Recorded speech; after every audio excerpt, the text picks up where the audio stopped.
প্রেত সংকেত ৯১.৩ FM। এখানে গল্প নয়, সত্য ঘটনা বলা হয়।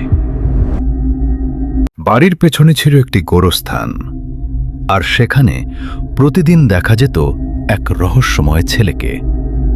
মাগরিবের আজানের সময় সে দাঁড়িয়ে থাকত বাড়ির দিকে তাকিয়ে। মাঝরাতে গোরস্থান থেকে ভেসে আসত ঢোলের শব্দ, আর কুকুরগুলো অদ্ভুতভাবে চিৎকার শুরু করত। কিন্তু সবচেয়ে ভয়ঙ্কর বিষয় হল, যেদিন সেই ছেলেটিকে শেষবার দেখা গিয়েছিল, সেদিনই এই পরিবারের জীবনে ঘটে যায় এমন একটি ঘটনা যা তাদের ভাগ্য চিরদিনের জন্য বদলে দেয়। সে কি সত্যিই একজন সাধারণ ছেলে ছিল, নাকি গোরস্থানের অন্ধকারে লুকিয়ে থাকা কোনো অদৃশ্য সত্তা? আসসালামু আলাইকুম, আমি ফারহান আছি আপনাদের সাথে।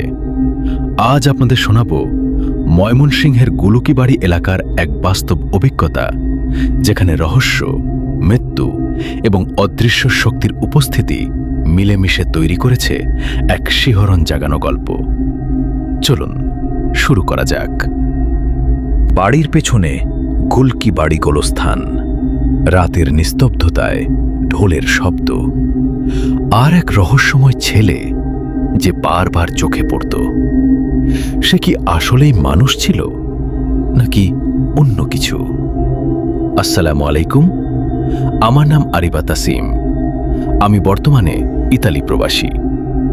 এটি আজ থেকে প্রায় ৩৫ থেকে ৪০ বছর আগের কথা। আমরা কিশোরগঞ্জ থেকে ময়মনসিংহে শিফট হই। সেই সময় ময়মনসিংহের জনসংখ্যা বেশ বেড়ে গিয়েছিল। আমার বাবা ওনার এক পরিচিত জনের মাধ্যমে গুলকিবাড়ি এলাকার একটি বাড়ি নিয়েছিলেন। এই বাড়িটি নেয়ার অন্যতম একটি কারণ ছিল যে তারা বাবার কাছ থেকে একেবারে পুরো টাকা নেননি, বরং কিস্তিতে দিতে রাজি হয়েছিলেন।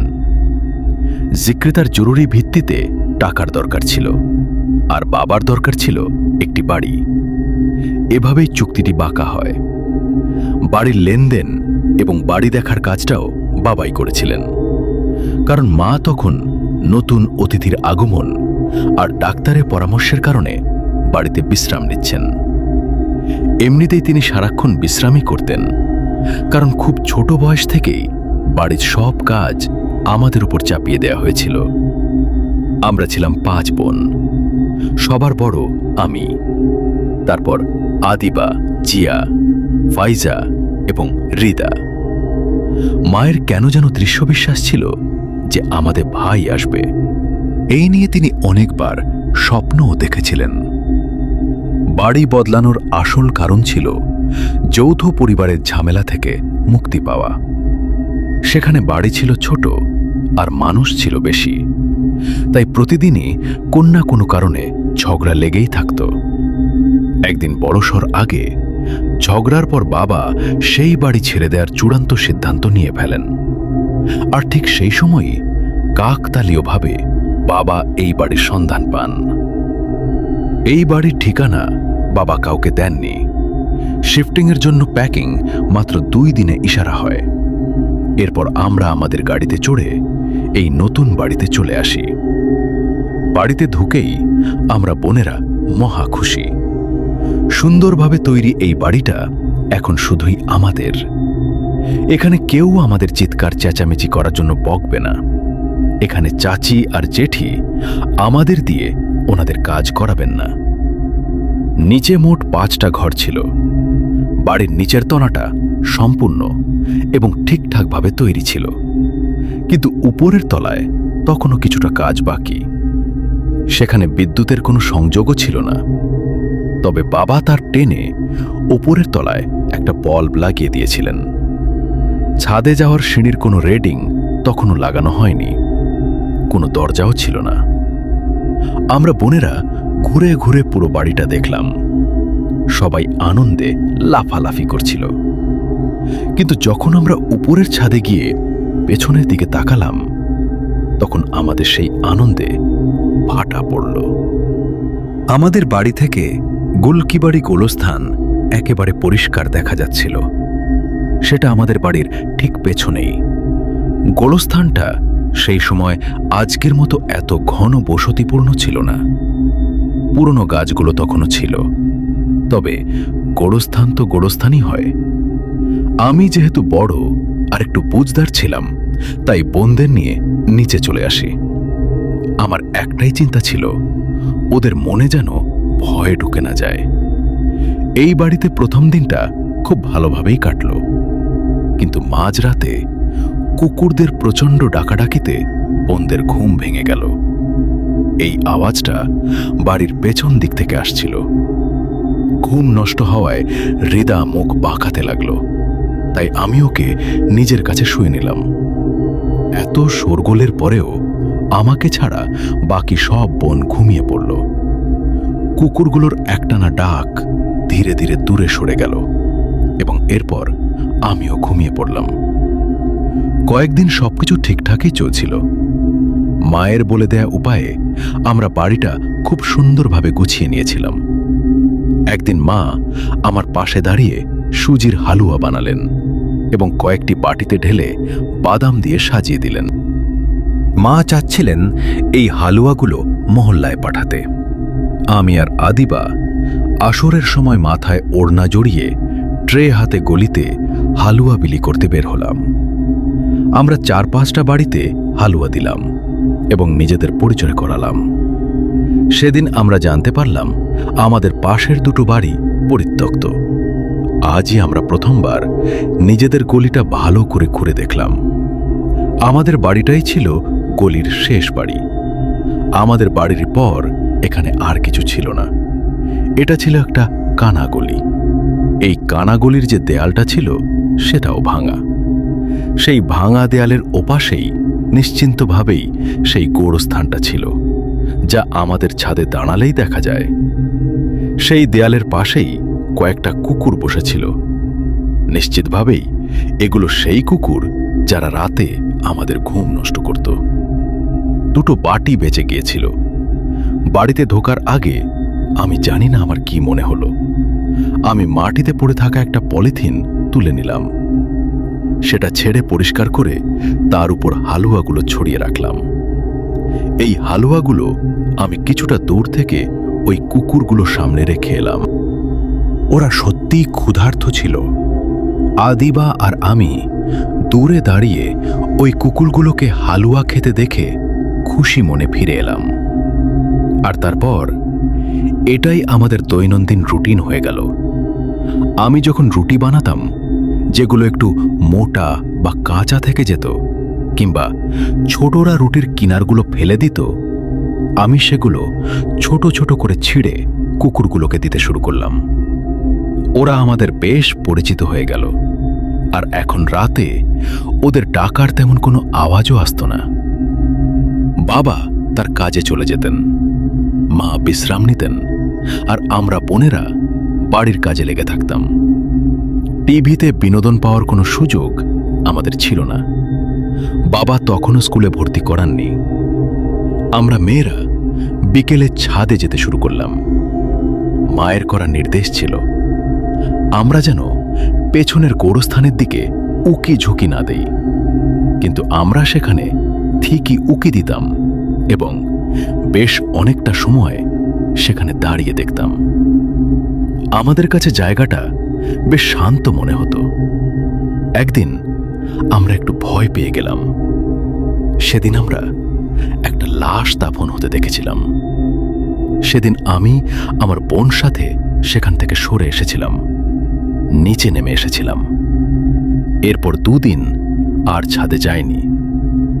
যখন 3য় দিন গেলাম, তখন আমরা খেলায় এতটাই মগ্ন হয়েছিলাম যে সময়ের কোনো খেয়ালই ছিল না এবং বেশি দেরি হয়ে গেছিল। মায়ের শরীরটা ভালো ছিল না, তিনি ঘুমাচ্ছিলেন, নইলে তিনি ঠিকই আওয়াজ দিয়ে আমাদের ডেকে নিতেন। যখন মাগরিবের আজান হলো, তখন আমরা দড়ি ঘড়ি করে দৌড় দিলাম। সবাই সিঁড়ি দিয়ে নেমে গেল। নামার সময় আমার চুলগুলো বারবার আমার মুখের উপর এসে পড়ছিল। তখন আমার মনে পড়ল চুলে লাগানো ক্লিপটা আমি কার্নিশে রেখে এসেছিলাম। আমি সেই ক্লিপটা নেয়ার জন্য পেছনে ফিরে আবার উপরে চলে গেলাম। ক্লিপটা তুলতে তুলতে আমি নিজের অজান্তেই ঘাড় উঁচু করে গোরস্থানের দিকে উকি দিলাম। আমি দেখলাম আমাদের বাড়ি থেকে কিছুটা দূরে একটা ছেলে দাঁড়িয়ে আছে। সে ঘাড় উঁচু করে আমাদের বাড়ির দিকেই তাকিয়েছিল। আমি খুব ভয় পেয়ে গেলাম। সেই সময় তো দূর দূরান্ত পর্যন্ত কেউ ছিল না। তাহলে এই ছেলেটা এখানে এলো কিভাবে? ক্লিপটা ওখানে ফেলে রেখে আমি দৌড়ে নিচে চলে এলাম। আমার বুক তখন ধুকভুক করছে। নিচে আসার কিছুক্ষণ পর আমি এই ব্যাপারটা ভুলে গেলাম। সেদিন বাবার ফিরতে অনেক দেরি হয়ে গেল। যিনি মাগরিবের পরেই বাড়ি ফিরে আসেন, সেদিন রাত 10টা বেজে গেল, অথচ তার কোনো খোঁজ নেই। মা সহ আমরা সবাই চিন্তিত হয়ে পড়লাম। একে অচেনা জায়গা, তার উপর আমাদের সাথে কোনো পুরুষ মানুষও নেই। সময় যত গড়াচ্ছিল দুশ্চিন্তা ততই বাড়ছিল। মা বারবার আমাকে তাড়া দেন, যাও গিয়ে দেখো তো দরজায় কেউ করার আনলো কিনা। আমি প্রতিবার দরজা খুলে দেখতাম কেউ থাকতো না। যে কুকুরগুলোকে আমরা খাবার দিতাম, আমি দরজা খুললেই ওরা উঠে চলে আসতো। ওদের হয়তো মনে হতো আমি ওদের জন্য খাবার নিয়ে এসেছি, অথবা ওরাও হয়তো আমার দুশ্চিন্তা বুঝতে পেরেছিল। একেবারে শেষবার আমি যখন গেলাম, তখন আমার চোখে পানি চলে এসেছিল। চোখের পানির ঝাপসাতে আমার মনে হলো সামনের দিকে সেই ছেলেটাই তাই দাঁড়িয়ে আছে যাকে আমি আজ মাগরিবের সময় দেখেছিলাম। আমি ভয় পেয়ে দরজা বন্ধ করে দিলাম এবং দৌড়ে আবার ভেতরে চলে এলাম। কিন্তু সেই মুহূর্তে কাউকে কিছু বললাম না। 10টা থেকে 11টা বেজে গেল। রীতা তো বাবা বাবা করে কান্নায় জুড়ে দিল। মা ওকে ভোলাতে লাগলেন। হঠাৎ আমার কানে সত্যিই দরজায় কড়া শব্দ এলো। আমি উঠলাম এবং এবার আদিবাকেও সাথে নিলাম। আমরা দৌড়ে গেলাম। দরজা খুলতেই দেখলাম অচেনা একজন লোক দাঁড়িয়ে আছে। তিনি বাবার খবর নিয়ে এসেছেন। তিনি জানালেন যে বাবা এক জায়গায় আটকে গেছেন। খবর পাঠিয়েছেন যে কেউ যেন চিন্তা না করে তিনি জলদি ফিরে আসবেন। তিনি কে? আসল ঘটনা কি? এসব কিছু না জিজ্ঞেস করেই আমি খুশিতে দৌড়ে মায়ের কাছে চলে এলাম। আমরা যখন মাকে জানালাম বাবা ঠিক আছেন, তিনি জলদি আসবেন, তখন প্রথমে তিনি খুব খুশি ও নিশ্চিন্ত হলেন। কিন্তু যখন পুরো বিস্তারিত জানতে পারলেন, তখন তিনি সাথে সাথে বাইরে খোঁজ নিতে ছুটলেন। কিন্তু বাইরে তো কেউ ছিল না। মা ভয় পাচ্ছিলেন এবং বলছিলেন আমাদের উচিত ছিল তাকে সাথে সাথে ভেতরে ডাকা। যাই হোক না কেন, আমরা সবাই সাময়িকভাবে নিশ্চিন্ত হয়েছিলাম।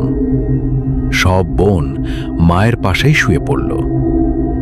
ভোরে আজানের সময় আমাদের বাড়ির দরজায় ক্রার শব্দ হলো। সবাই ঘুম থেকে জেগে উঠলাম। যে এসেছিল সে খুব অধৈর্য হয়ে দরজায় ক্রা নাড়ছিল। দরজা খুলতেই খুশির বন্যা বয়ে গেল। বাবা ফিরে এসেছেন, কিন্তু তিনি একটু ঘুরিয়ে ঘুরিয়ে হাঁটছেন। হয়তো আহত হয়েছিলেন। তিনি আমাদের জন্য খুব চিন্তিত ছিলেন এবং আমরাও তার জন্য। আসলে বাবার অ্যাক্সিডেন্ট হয়েছিল। ওনার বাইকটা উল্টে গিয়েছিল এবং তিনি ঝোপের মধ্যে পড়ে গিয়েছিলেন। তখন মাগরিবের আজানের সময় ছিল। তিনি জ্ঞান হারিয়ে ফেলেছিলেন। যখন জ্ঞান ফিরল, তখনও তিনি সেখানেই অন্ধকারে পড়েছিলেন আর দোয়া করছিলেন যেন আল্লাহ পাক তাকে সহি সালামতে আমাদের কাছে পৌঁছে দেন। তার দোয়া কবুল হয়ে গেল। কোথা থেকে যেন দুজন লোক এলো এবং বাবাকে হাসপাতালে নিয়ে গেল। তার ক্ষতস্থানে ব্যান্ডেজ করানো হলো এবং তারা তাকে বাড়ি পৌঁছে দিয়ে গেল। আমরা যখন বাবাকে জানালাম যে আমরা খবর পেয়েছিলাম, তিনি খুব অবাক হলেন। তিনি তো কাউকে পাঠাননি এবং যারা তাকে হাসপাতালে নিয়ে গিয়েছিল তিনি তাদেরও চিনতেন না। যাই হোক, আমাদের পরিবার এই বিপদ থেকে রক্ষা পেল। সকালে একজন বন্ধুকে ডেকে বাবা সেখান থেকে গাড়িটি তুলে গ্যারেজে পাঠিয়ে দিলেন। যারা গাড়িটি তুলতে গিয়েছিল তারা বলছিল গাড়িটা কেউ সোজা করে রাস্তার পাশে লাগিয়ে রেখেছে। এই ঘটনাটি বাবাকে ভাবাতে বাধ্য করল যে তিনি ছাড়া আমাদের খেয়াল রাখার মতো আর কেউ নেই। তিনি খুব চিন্তায় পড়ে গেলেন। সবার আগে তিনি দৌড়াদৌড়ি করে বাড়ি থেকে টেলিফোনের সংযোগ নিলেন। সেই টেলিফোন যেটা আঙ্গুল ঢুকে ডায়াল করে তারপরে কারো সাথে কথা বলতে হয়। এটাও আমাদের জন্য খুব ভালো একটা পরিবর্তন ছিল। এখন বাড়িতে ফোন আছে। তখন তো হাসপাতালের সব কাজ মাথার উপর পড়েছিল। বাবা সিদ্ধান্ত নিয়ে ফেলেছিলেন তিনি হাসপাতালে গেলে মেয়েদেরও সাথে করে নিয়ে যাবেন। না, বাড়ির দিক থেকে আমাদের শুধু একজন খালা ছিলেন, কিন্তু তিনি ত্রিশাল থাকতেন। আমরাও অনেক দিন ধরে তাকে দেখিনি। মা তাকে ফোন করেছিলেন এবং তিনি আসার প্রতিশ্রুতিও দিয়েছিলেন। এটাও আমাদের জন্য খুব একটা ভালো সংবাদ ছিল, কারণ আমাদের দাদাবাড়ির লোকজন এতটাই ঝগড়াটে ছিল যে বাবা নিজেই তাদের কাছ থেকে মুক্তি নিয়েছিলেন। তবে যাই হোক, এই ভরা সংসারে বিপদের দিনে অন্তত এই সান্ত্বনাটুকু ছিল যে আমরা একা নই। সমস্যার সমাধান খুঁজে নেওয়া হয়েছিল। খালা যদি নাও আসতেন তবুও বাবা আমাদের সাথে করে নিয়ে যেতেন। এই সময়ের মধ্যে গোরস্থানের সেই ছেলেটাকে আমি আর দেখতে পাইনি, আর আমার ওর কথা মনেও ছিল না। আমরা আগের মতো ছাদেও যেতে পারতাম না। আমাদের বইপত্র চলে এসেছিল, আর বাবার করা নির্দেশ ছিল স্কুলে ভর্তির সুবিধার জন্য আমাদের প্রতিদিন অবশ্যই পড়ালেখা করতে হবে। এখন প্রায় এমন হতে লাগলো যে রাতে আমার ঘুম ভেঙে যেত। মনে হতো কেউ এইমাত্র ঘর থেকে বেরিয়ে গেল। কখনো মনে হতো কেউ যেন আমার শিয়রে দাঁড়িয়ে আছে। এক রাতে হঠাৎ ঘুম ভেঙে গেল। পুরো বাড়ি একেবারে নিস্তব্ধ, কিন্তু সেই নিস্তব্ধতার মাঝে একটা হালকা আওয়াজ প্রতিধ্বনিত হচ্ছিল। থং থং। মনে হচ্ছিল কেউ যেন অনেক দূর থেকে ঢোল বাজাচ্ছে। প্রথমে আমি নিজেকে বোঝালাম যে এটা হয়তো আমার মনের ভুল, কিন্তু তারপর আওয়াজটা আরো স্পষ্ট হতে লাগলো। আমি আস্তে করে উঠে দরজার কাছে আসতেই আদিবা উঠে পড়ল। সেই আওয়াজ সেও শুনতে পাচ্ছিল। আমরা দুজনেই আন্দাজ করে ফেললাম যে এই আওয়াজটা পেছন থেকে আসছে, অর্থাৎ গোরস্থান থেকে। আমাদের মনে কৌতূহল জেগে উঠল। আমি একা হলে হয়তো সাহস করতাম না, কিন্তু আদিবাও যখন বলল চলো গিয়ে দেখি, তখন আমরা দুজনেই পা টিপে টিপে ছাদে চলে এলাম। বাকি সবাই তখন গভীর ঘুমে আচ্ছন্ন। এটাও একটা স্বস্তির বিষয় ছিল যে ওপরতলার বাল্বটা জ্বলছিল, যে কারণে একেবারে ঘুটঘুটে অন্ধকারও ছিল না। আমরা দুজন উপরে পৌঁছাতেই ছাদে পা রাখা মাত্র একটা শীতল অনুভূতি হলো, যেটা বেশ ভালো লাগছিল। এখানে ঢোলের আওয়াজ একদম স্পষ্ট। আমাদের আন্দাজ একেবারে সঠিক। আওয়াজটা গোরস্থানের দিক থেকেই আসছে। আমরা দুজনেই দেয়ালের কাছে গিয়ে সেখানে উকি দিলাম। আমরা দেখলাম গোরস্থানের বেশ সামনের দিকে ছোট ছোট মিটি মিটি আলো দেখা মিউজিক যাচ্ছে। ঢোলের আওয়াজটাও সেখান থেকেই আসছে। সেই আলো ছাড়া আমরা আর কিছুই দেখতে পাইনি। আলোগুলো দুলছিল। মনে হচ্ছিল কোনো যেন কাফেলা যাচ্ছে। এটা বোঝা যাচ্ছিল না যে সেটা কি। আমরা এসব দেখছিলাম। এমন সময় আমার চোখে পড়ল আমাদের বাড়ির কাছে দাঁড়িয়ে থাকা সেই ছেলেটা। সে মাথা উঁচু করে উপরের দিকে তাকিয়েছিল। আমার মাথাটা একেবারে অসাড় হয়ে গেল। ঠিক সেই মুহূর্তে একটা কুকুর জানি না কোথা থেকে বেরিয়ে এলো এবং উপরের দিকে মুখ করে ডাকতে শুরু করলো। তাকে দেখে অন্য কুকুরগুলো একই কাজ করতে লাগলো। আদিবা বলতে লাগলো, দেখো এদের কাণ্ড, এদের তো আমরা রোজ খাবার দেই, আর এরা আমাদের দিকেই ডাকছে। সে একটা পাথর তুলে ওদের দিকে ছুঁড়ে মারল। তারা ছত্রভঙ্গ হওয়ার বদলে আরও বেশি শোরগোল করতে শুরু করল। আমি একেবারে শূন্য মাথায় শুধু সেই দিকটায় তাকিয়েছিলাম যেখানে ছেলেটা দাঁড়িয়ে। ওই ঢোল, ওই কুকুরগুলোর ডাকাডাকি আমার সব শোনা বন্ধ হয়ে গিয়েছিল।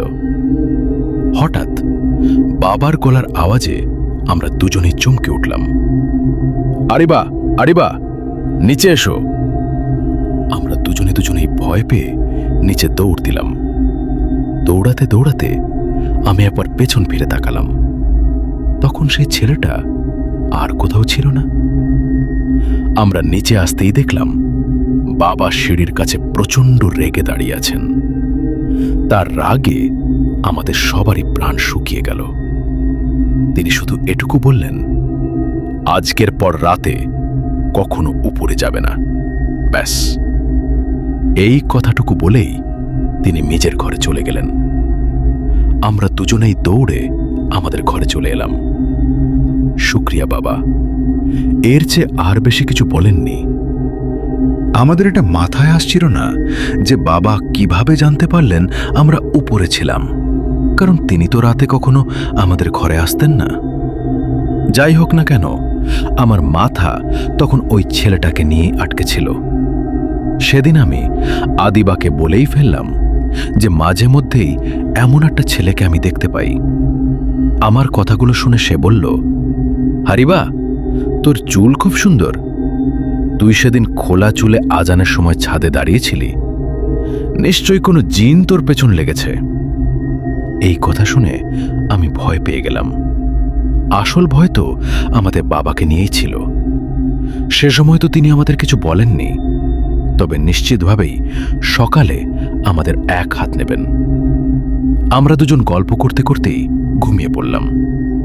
কিন্তু পরদিন সকালে এমন কিছুই হলো না, বরং বাবা একেবারে স্বাভাবিক প্রতিদিনের মতোই মায়ের সাথে কথা বলছিলেন।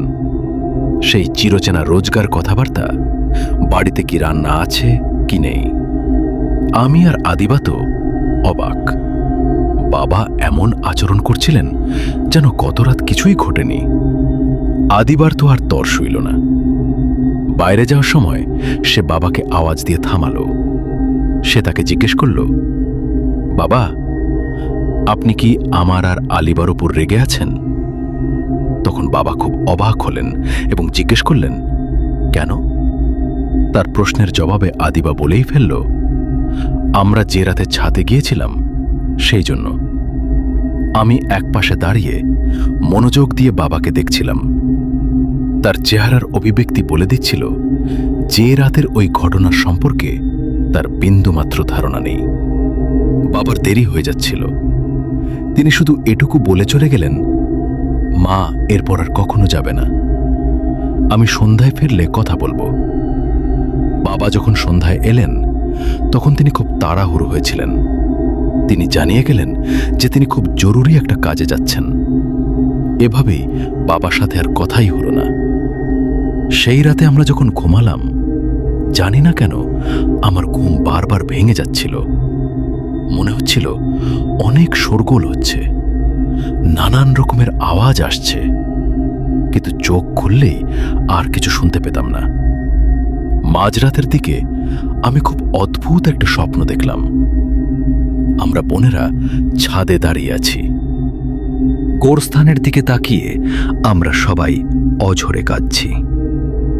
আমার যখন ঘুম ভাঙল তখন আমি একেবারে ঘামে ভিজেছিলাম। আমার খুব ভয় লাগছিল। হঠাৎ আমি বাবার আওয়াজ শুনতে পেলাম, আরিবা, আরিবা। আমি তড়িঘড়ি করে উঠে দৌড়ে গেলাম। মায়ের শরীর বেশ খারাপ ছিল। বাবা আমাকে বললেন, এই মুহূর্তে মাকে হাসপাতাল নিতে হবে। আমি যেন বোনদের কেউ সাথে নেই। আমি ঝটপট সবাইকে তুলে ফেললাম। মাকে সামনে বসিয়ে আমরা সবাই গাড়ির পেছনের দিকে উঠে বসলাম। বোনেরা তখনও ঘুম ঘুম করেছিল। আমার নজর নিজের বাড়ির দিকে আটকে ছিল, যেটা ধীরে ধীরে পেছনে পড়ে যাচ্ছিল। আমি আবার সেখানে সেই ছেলেটাকে এক ঝলক দেখতে পেলাম। আমি চমকে গেলাম, কিন্তু চোখের পলকেই সে আমার চোখের সামনে থেকে উধাও হয়ে গেল। সেদিন সকাল 9টায় আমাদের ভাই এই পৃথিবীতে এলো।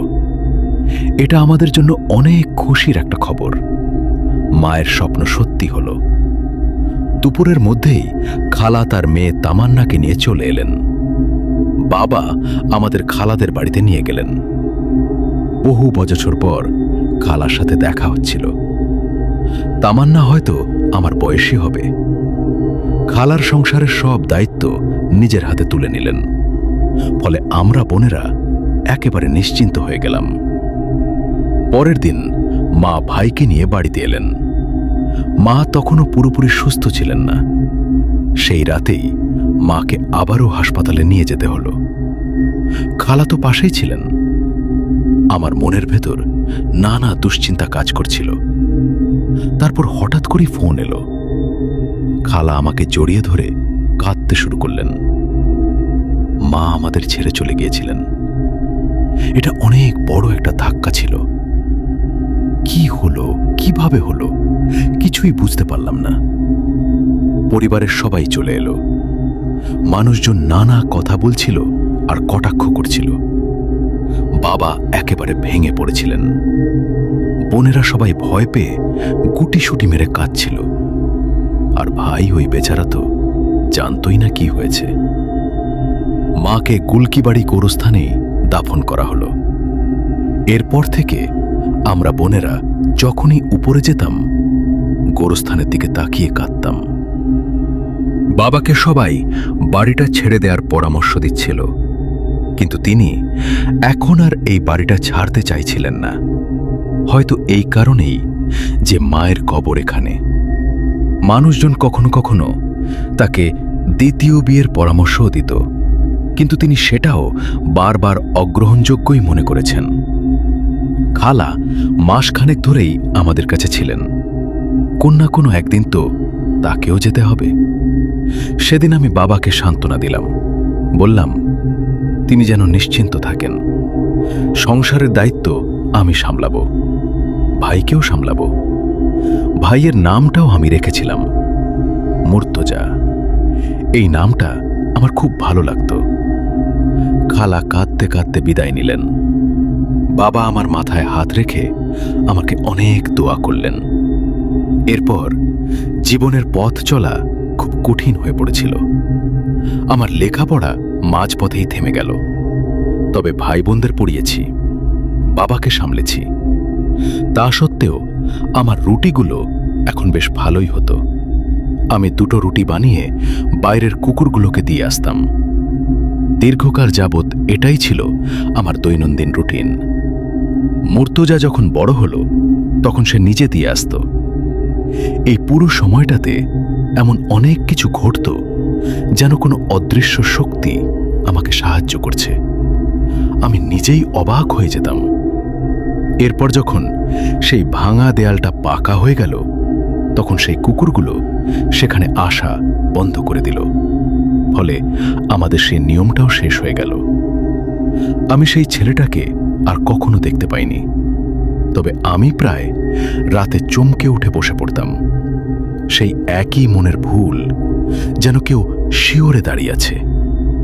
কখনো মনে হতো গোরস্থান থেকে আওয়াজ আসছে। তবে গোরস্থান থেকে যত আওয়াজই আসুক না কেন, আমরা সেখানে উকি দিয়া একেবারেই ছেড়ে দিয়েছিলাম। ধীরে ধীরে সেই ভয়, সেই অনুভূতি কোথায় যেন হারিয়ে গেল। একটা সময় এলো উপরতলা। পুরোটা তৈরি করে যাতায়াতের আলাদা পথ করে সেটা ভাড়া দিয়ে দেওয়া হলো।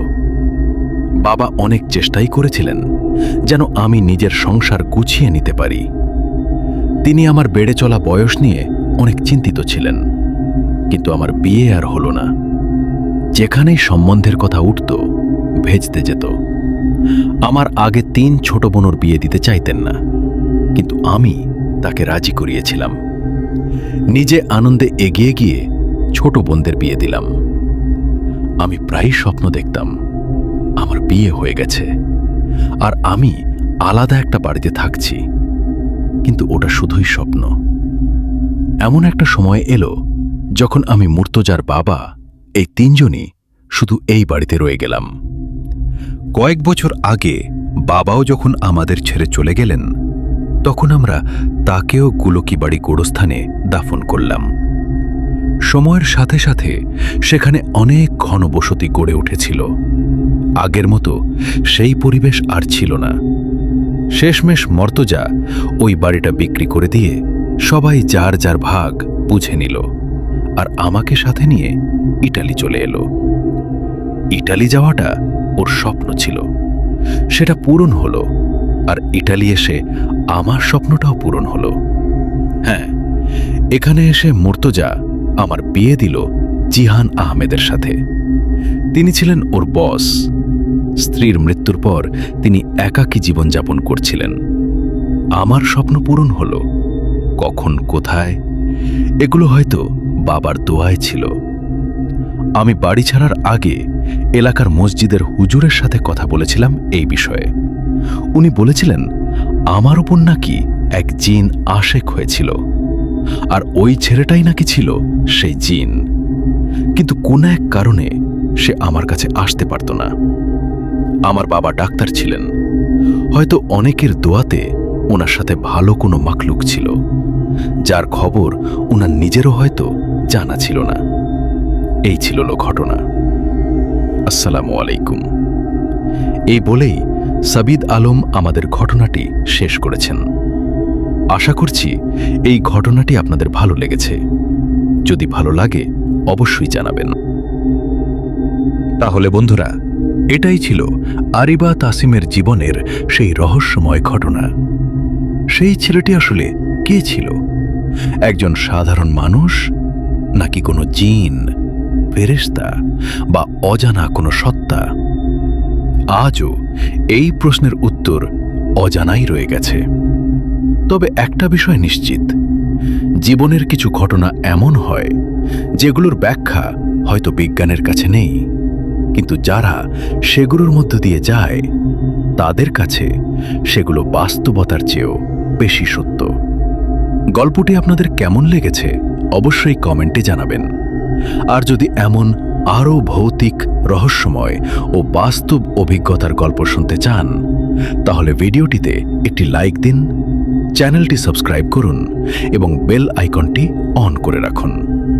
আমি আর জে ফারহান আজকের মতো বিদায় নিচ্ছি। আসসালামু আলাইকুম ওয়া রাহমাতুল্লাহ।